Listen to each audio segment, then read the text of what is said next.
The sky was still dark when Violet pulled into her parents' driveway at exactly 6:02 a.m., 2 minutes late. Her mother stood on the porch, suitcase in hand, lips pursed with impatience. "You're late," she said, without so much as a greeting. Violet forced a smile and got out to help, brushing off the comment like she always did. But before she could grab the luggage, a second figure appeared behind her mother. Her younger sister, Lauren, dragging her own suitcase with a smug smile. Her stomach dropped. "What's going on?" Violet asked, trying to keep her voice calm, though her heart had begun to pound. "Oh, Violet," her mother chirped far too cheerfully. "We decided Lauren should come instead of you. She's been so stressed lately. She really needs this trip." Violet froze. "Instead of me? Mom, I've been planning this for 2 years. I paid for everything: flights, hotels, tours." "We're grateful, sweetheart," her mother interrupted, waving her off like her efforts were a passing thought. "But you're always working. You can take another trip later. Lauren needs this one." Lauren didn't even try to hide her satisfaction. "Thanks for understanding, sis," she said, her voice soaked in fake gratitude. Violet looked toward her father, hoping for some sign of disagreement. He shuffled out, eyes averted, and handed her his suitcase. Not a word of protest. This was supposed to be her gift to them, a once-in-a-lifetime family vacation, paid for with every extra shift she'd taken, every luxury she'd denied herself. It wasn't just a trip. It was years of sacrifice wrapped in love and presented with care. Now it was being handed over to Lauren like a borrowed coat. Still, Violet said nothing. She didn't yell or cry. She swallowed every word, forced a tight smile, and opened the trunk. "Let's get going then," she said, her voice flat. As she watched Lauren slide into the back seat of her car, a quiet realization settled in Violet's chest like a stone. It didn't matter how much she gave, how hard she worked, or how deeply she loved. They would always choose Lauren. But if they were so eager to prioritize her sister, they would soon learn what it felt like to lose the one person who always made things work. How many times have you sacrificed your time, your money, or your heart for people who wouldn't do the same for you? And when is enough? Truly enough? By the time Jordan McKenzie pulled back into her driveway in Asheville, North Carolina, the silence in the car was louder than any screaming match she could have imagined. Her hands ached from gripping the steering wheel. Her jaw was locked so tight it felt like stone. She sat there in her parked car, staring at the house she'd left just an hour ago with a suitcase full of dreams. The suitcase was still in the trunk, untouched, just like the years of effort she'd poured into the trip now hijacked by her younger sister Brittany. She didn't cry. Not yet. Instead, she walked straight inside, took off her coat, and opened her laptop. Her fingers moved with a kind of detached precision. She logged into the travel agency account, opened the spreadsheet, and went line by line. Cancel hotel reservation in Paris. Cancel wine tasting tour in Provence. Cancel the Eiffel Tower dinner cruise. Refunds requested. Confirmations emailed. Jordan stared at the flurry of cancellation notices flooding her inbox, each one a small act of reclamation. She wasn't trying to be cruel. She was done being invisible. They'd wanted Brittany to go in her place. Fine. Let Brittany figure out how to navigate Paris without hotel reservations, without private drivers, without the reservations Jordan had fought to secure over months of planning and sacrifice. Let them scramble. The next wave came faster than she expected. Her phone buzzed mid-afternoon, first a call from her mom, then one from Brittany, then a series of frantic texts. "Jordan, the hotel says there's no reservation. What's going on? We can't get into the Louvre tour. You need to fix this. This isn't funny." And finally, Brittany's voice on voicemail, shrill, offended, dripping with entitlement. "Seriously? You canceled everything? That's so immature. You need to call them and fix this. Now." Jordan set the phone down on the kitchen counter and walked away. For the first time in her life, she was letting people feel the consequences of their choices. Later that evening, The phone wouldn't stop vibrating. Her father's name lit up the screen. She hesitated, then picked up. "Jordan?" he began, already exasperated. "What did you do? Your mom's in tears, Brittany's furious, and we're stuck here looking like fools." "I canceled my trip," she said calmly. "The one I paid for, planned, and was supposed to be on. You made a different choice. Now you can live with it." "You're being spiteful," he snapped. "No," she replied evenly. "I'm being done." And she meant it. She spent the rest of the evening packing away the passport that never left her desk drawer, storing the neatly folded itinerary she'd printed weeks ago, and placing the guidebooks back on the shelf. With every small motion, she shed another layer of the good daughter role she'd carried for too long. Outside, the January wind howled. Inside, the house was warm, quiet, and, for the first time in years, entirely hers. The next morning brought more missed calls and a few new messages. This time, the tone had shifted from demanding to desperate. Her mother's voice trembled on the voicemail. "Jordan, please, just help us get through the week. We didn't think it would turn out like this." But they had thought something, and none of it included her. Jordan sat on the porch with a cup of coffee, legs tucked under her blanket, the cold air biting at her cheeks. She stared out over the frost-covered yard, finally breathing deeply. They wanted to take Brittany, they could have her. Jordan wasn't going to rescue anyone anymore. 3 days after Brittany and her parents left for Paris without her, Jordan stood quietly on the porch of her childhood home in Asheville, a coffee cup warm in her hands despite the crisp February air. Her parents' taxi finally pulled into the driveway, tires crunching over the gravel, returning from the disaster Jordan had silently orchestrated. She watched them unload their battered suitcases. No Louis Vuitton this time, just cheap nylon bags with busted zippers and smeared airport stickers. Her mother's perfectly styled hair looked limp, her father's expression tight with exhaustion. Brittany, predictably, stomped out last, her boots muddy and her mouth already forming complaints.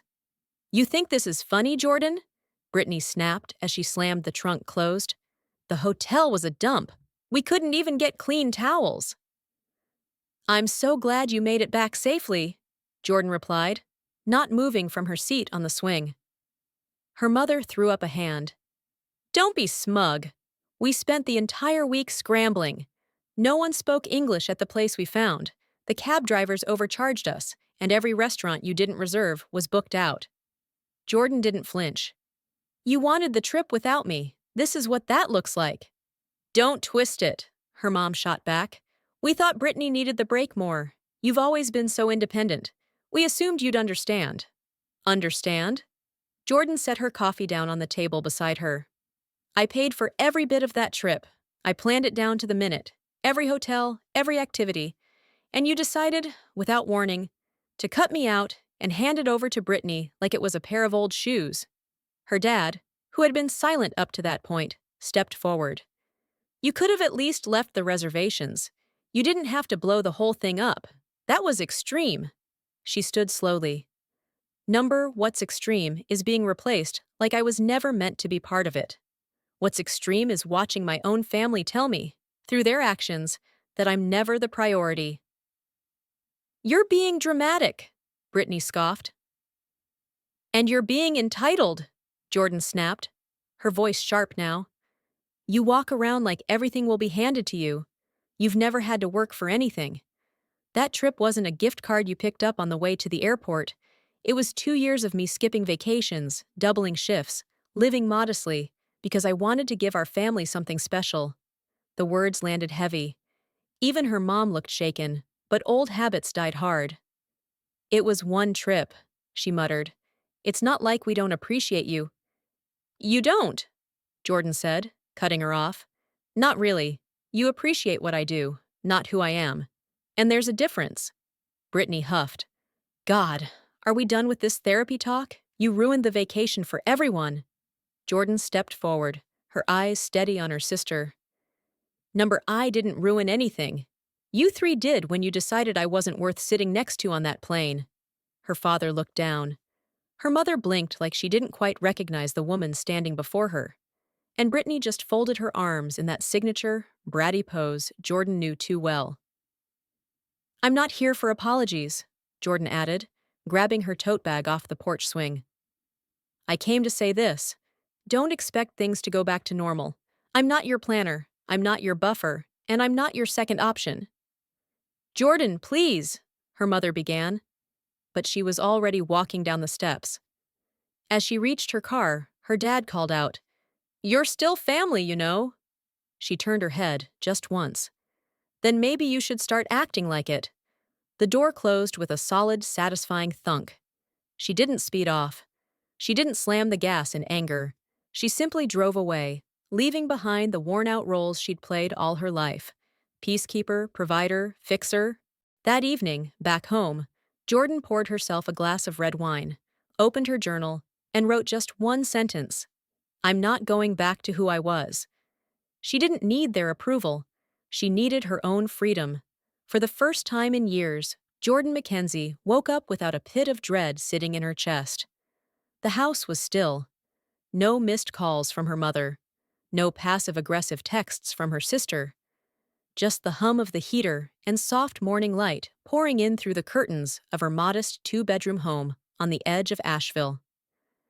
She padded into the kitchen barefoot, poured herself a cup of coffee, and stood by the window, watching the steam curl upward. There was no rush today, no schedules to manage, no people to please. Just silence, and it wasn't lonely. It was hers. 3 days had passed since the confrontation on her parents' porch. The words she'd long buried had finally found air. And instead of regret, she felt something far more powerful: relief. Later that morning, Jordan pulled out the trip itinerary she had printed weeks earlier. Paris, Bordeaux, Provence, private food tours, wine tastings, luxury accommodations. The trip of a lifetime, just not for her. She stared at the paper for a moment, then slowly fed each page through the shredder. It wasn't a tantrum, it was a clean break. She didn't stop there. The worn leather couch in her living room, a hand-me-down from her parents, was the next to go. She listed it online and used the earnings to buy a mid-century modern set she'd admired for months, but never justified purchasing. She switched out the faded curtains, repainted her kitchen a soft, buttery yellow, and donated the old family photo wall frames that had always made her feel more like a background character than a daughter. Every small change was deliberate. Every decision whispered, "This is my home now." That weekend, she drove to Black Mountain, a small town nearby she had always wanted to explore, but never had the time, or permission, to enjoy on her own. She wandered into a local bookstore and left with a stack of novels and a leather-bound journal. Then, over a cup of lavender tea at a quiet cafe, she began writing. Not to plan someone else's vacation, not to budget for a family emergency, but to dream, for herself. Learn to speak Italian, she scribbled. Start a side business. Travel alone, just once, somewhere far. She stared at the last line for a long moment. The idea didn't scare her. In fact, it lit something up inside her chest that she hadn't felt in years. Excitement. Back at home, she spent the evening creating a new travel folder. Not for Brittany, not for her parents, but for herself. No compromise, no obligations. She titled it simply, For Jordan. A week later, she booked a solo trip to Florence. She didn't tell anyone. When the day finally came, Jordan boarded her flight with a single carry-on and a passport that hadn't been stamped in years. The moment she stepped into the arrivals terminal in Italy, the noise, the movement, the foreign language, it didn't overwhelm her. It thrilled her. Each morning, she woke early and wandered cobblestone streets with no plan. She marveled at Renaissance art without having to rush anyone. She dined alone in candlelit trattorias, where the waiters smiled when she tried to speak their language. She wrote page after page in her journal beside the Arno River. And for once, there was no guilt in the joy she allowed herself to feel. On her last night in Florence, she bought a bottle of local wine and sat on the rooftop of her boutique hotel. As the golden light fell across terracotta rooftops and church domes, Jordan finally understood something she had been too exhausted to see before. Freedom didn't come from waiting for others to value her. It came from valuing herself. Her family had mistaken her kindness for obligation, and she had allowed that for far too long. Now the weight was off. When she returned to Asheville a week later, she didn't feel the usual dread when her phone lit up with her mother's number. She waited until she was ready to answer. "Hi, honey," her mom began cautiously. "Just wanted to say, I hope your trip was nice." "It was incredible," Jordan replied, calm and clear. There was silence. Then her mother added, "Maybe we can talk sometime. Really talk." Jordan didn't promise anything. Instead, she said, "I'm not angry anymore, but I'm not going backward either." She hung up, not out of spite, but from peace. She was done living a life measured by other people's comfort. And for the first time, she was beginning to live her own. The moment Jordan stepped off the train at Santa Maria Novella Station in Florence, a breeze swept past her, carrying with it the scent of roasted coffee, leather, and something faintly sweet, perhaps pastries from the shop on the corner. It wasn't just the start of a vacation. It was the start of a new life. No one was waiting for her with demands. No one needed her to carry the load. For the first time, she was just Jordan, not the planner, not the fixer, not the afterthought. She pulled her small suitcase through the cobbled streets, past shuttered shops and sun-warmed buildings with flower boxes on every windowsill. Her hotel was a modest boutique on the edge of the historic district, with wrought iron balconies and ivy spilling from the roof.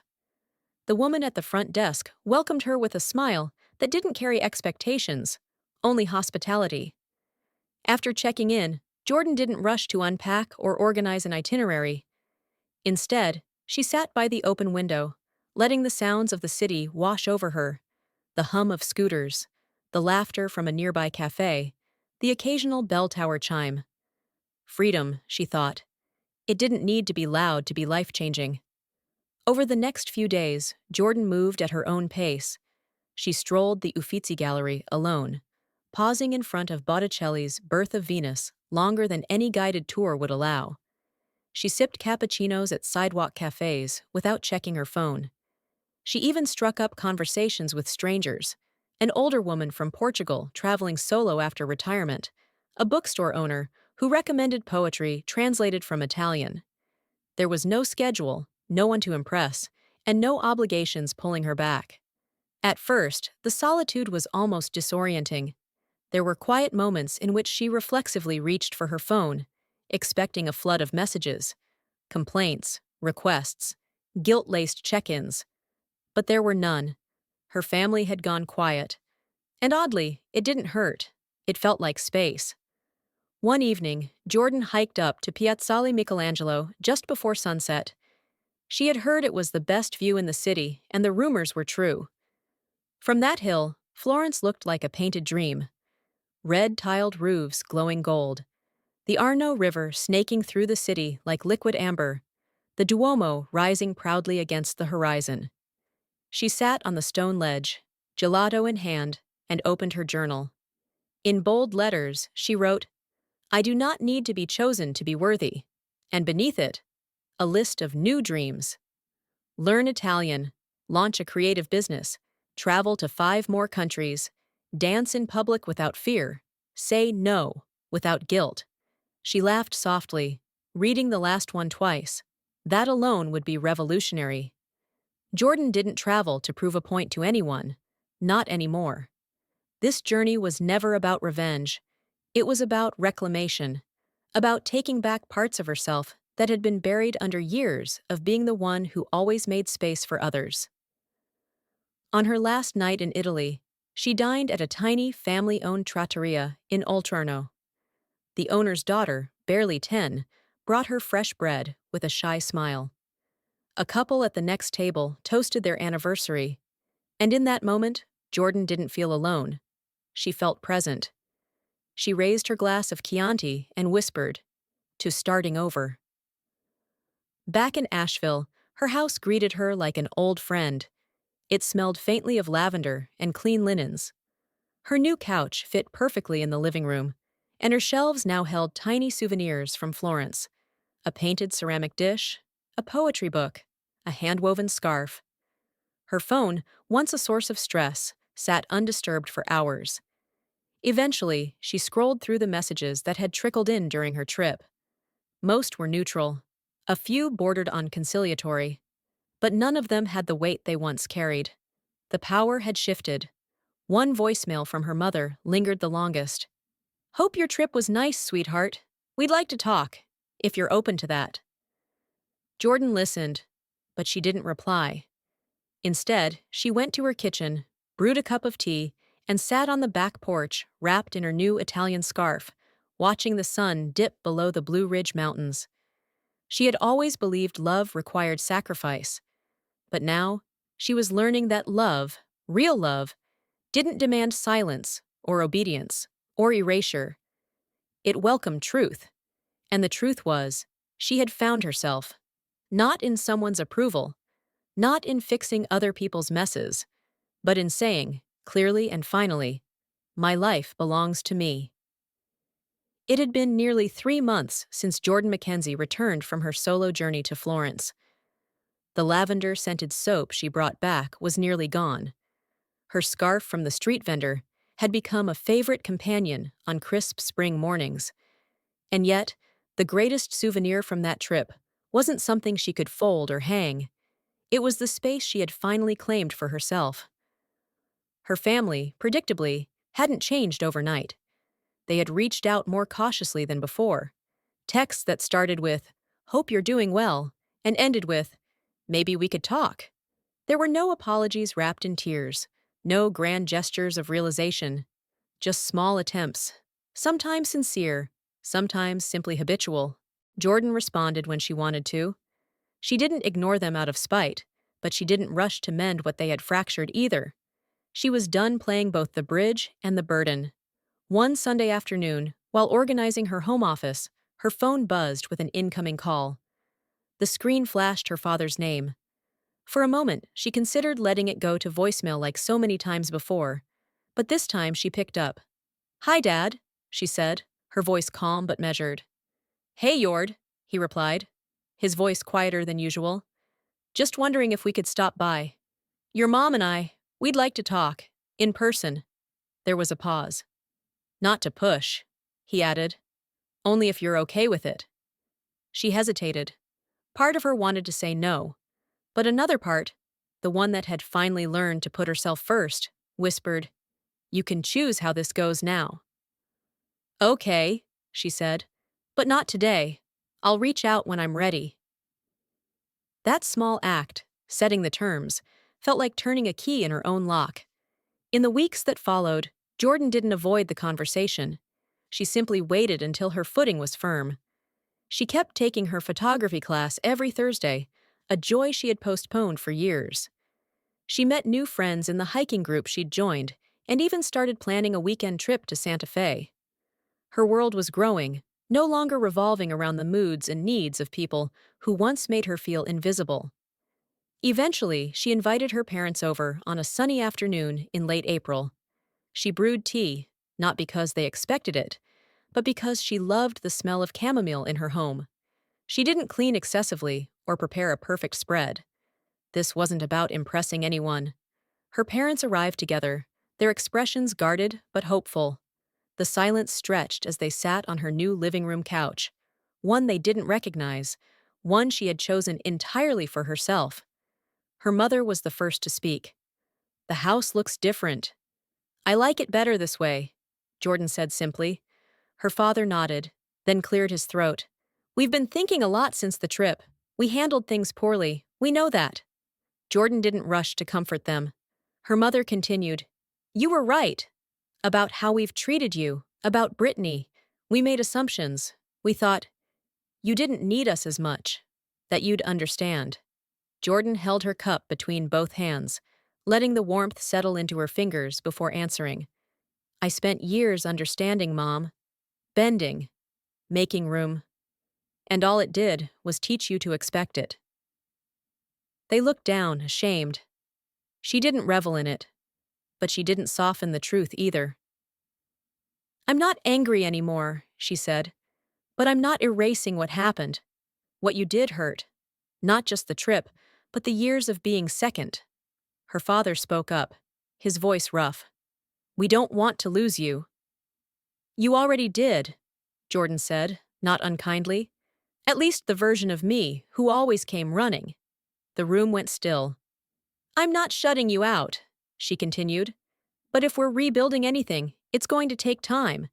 And it's going to look different. Her mother nodded slowly. We understand. Whether they truly did or not was something time would reveal. But Jordan had learned something more valuable than forgiveness. She had learned boundaries. And boundaries weren't walls. They were doors with locks, and she held the only key. After they left, Jordan didn't collapse into tears or overanalyze their words. She didn't feel guilt, just clarity. Later that night, she sat on her back porch, wrapped in her Florence scarf, and opened her journal. At the top of a fresh page, she wrote, I am not selfish for choosing myself. I am free. And she meant it with every fiber of her being. Jordan's story didn't end in a dramatic cutoff or perfect reconciliation. It ended with choice. Her choice. And that, at last, was everything. Jordan's story is a journey of self-discovery and reinvention. It teaches us that loving ourselves is not selfish, but a necessary act to maintain mental and emotional well-being. Setting boundaries and refusing to be the one who absorbs unfair expectations is not a betrayal, but a way to maintain self-respect. We can love our families, but we should never lose ourselves in the process. Learning to say no and demanding what we deserve doesn't just help us live a fulfilling life, it also allows others to learn how to respect and value us. Ultimately, freedom and happiness don't come from living up to others' expectations, but from living in alignment with our true selves and needs. The final message is, don't fear change and dare to live for yourself. When you do, you will find true peace.